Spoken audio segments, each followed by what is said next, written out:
Naunawaan ko yung kalbaryo na tinatawag ng Overlook. At ito naman talaga ang tinututukan natin. Itong katotohanan.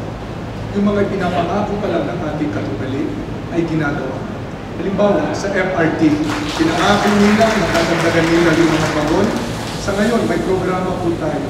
Bawat buwan po, 12 bagong bagon ang dumadating dito at isinasama sa current na system. By the end of 1 year, 144 ang madadagdagan na bagon.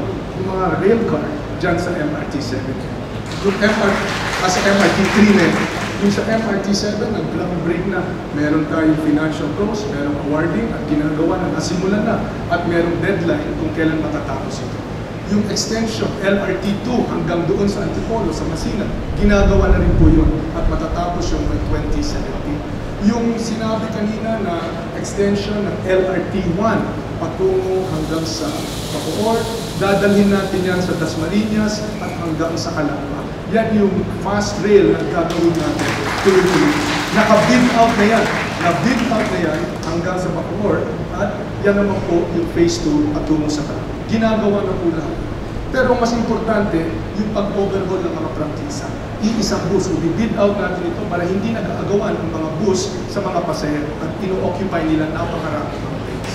Yan ang mga konkretong solusyon na gagawin.